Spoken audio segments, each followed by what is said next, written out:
Hello, I'm Amy Stewart. I'm a writer and an artist, and I'm taking your questions. So feel free to post a question in the comments, and maybe I'll answer it in a future video. And also subscribe below if you want to see the answers. But the question I got had to do with this book, Wicked Plants. Wicked Plants is a book I wrote several years ago about sort of the dark side of the horticultural world. And I want to give props to the artist, Bryony Morrow Cribbs, who did these beautiful copperplate etchings for the book. Really made it a beautiful little package. And so somebody wrote to me and said, can you tell me how you got Wicked Plants published? How did you interest a publisher in this topic? And I don't know how useful this answer is going to be, but I had the same publisher for my first 6 books, which are all these sort of nonfiction books about the natural world in one way or another. So when you have a great relationship with a publisher and they've been publishing one book after another that you wrote, it's a pretty straightforward process. You write a book proposal, and in my case, I send it to my agent. My agent sends it to my publisher, and they say yes or no.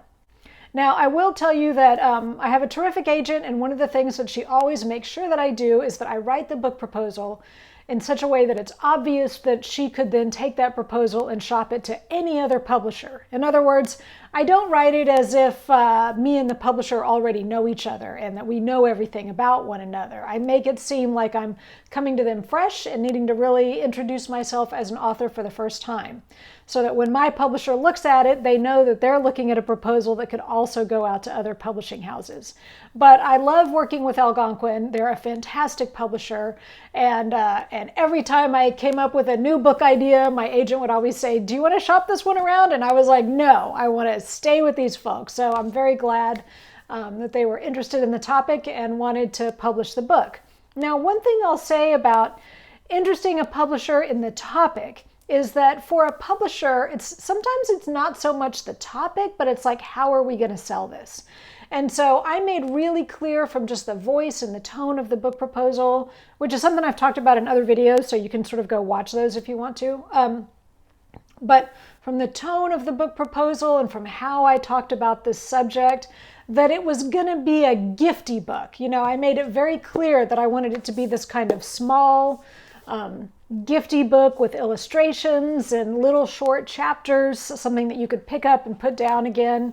And I made it clear who my audience was, you know, that I already had a lot of readers who were gardeners or people interested in the plant world in one way or another, and that this is sort of a new way of looking at it, kind of from the sort of the dark side, like who's been murdered by a plant, what plants have been used to start a war. I mean, nobody had ever really done that before.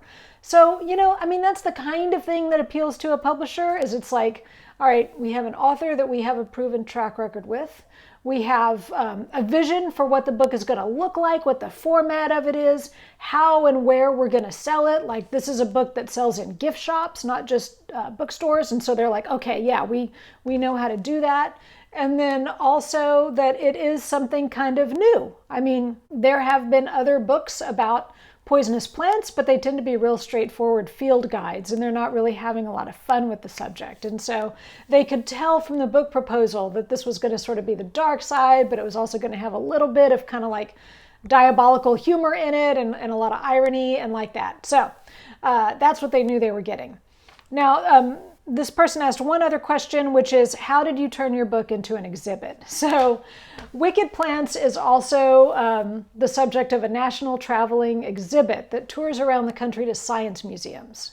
It was developed by the North Carolina Arboretum. I did not turn this book into an exhibit. The North Carolina Arboretum turned this book into an exhibit. And the way this came about is that right before the book came out, I happened to be visiting Brooklyn Botanic Garden, and I met the executive director. And he asked me what I was working on next, and so I told him, and I started looking around at the beautiful garden, and I said, you know, you have some of my plants here, like some of the plants that are in my book, I can see them. There's castor bean, there's datura, you've got them. Wouldn't it be cool if you did like an exhibit where you really highlight the poisonous plants or the, you know, wicked plants that you have in your collection? And so I kind of just bullied him into doing it, but you know, he liked it right away, and we did work together somewhat on that, but you know, the botanical garden really had to take that and run with it.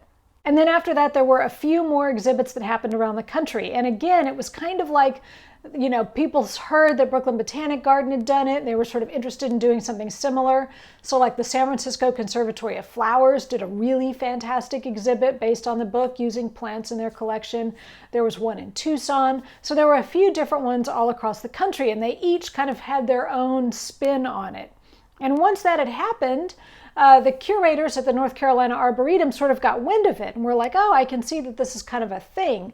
I think we could take this and develop it into something that could travel. So it's not about living plants. It's something that you could have at your museum even if you don't have living plants in your collection that are also in the book.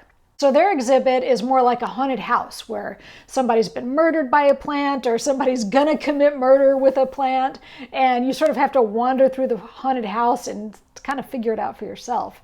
It's a very cool exhibit. It's also very smart because it aligns with science curriculums for schools, so it's great for school groups to travel through. And it goes all over the country, and generally speaking, wherever it goes, I also go and I give a talk, and so I get to see the exhibit in person, usually a few times a year. So it's a wonderful accompaniment to the book, but I can claim very little credit for it. As you can tell probably from all my answers here, this has had to do with relationships over a 20-year period, and a lot of other people doing a lot of hard work.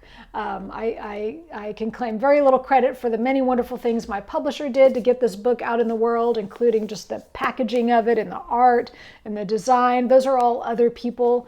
And certainly the exhibit is just dozens and dozens, if not hundreds of other people's hard work and really creative ideas.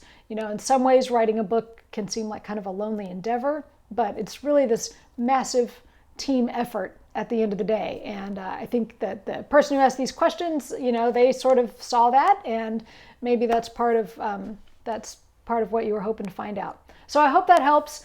Again, hit subscribe below. Feel free to send me questions and come find me on social media. I'm easy to find online, Instagram, Facebook, wherever. I send out a newsletter. I teach a lot of classes online, so check all that out. Thanks.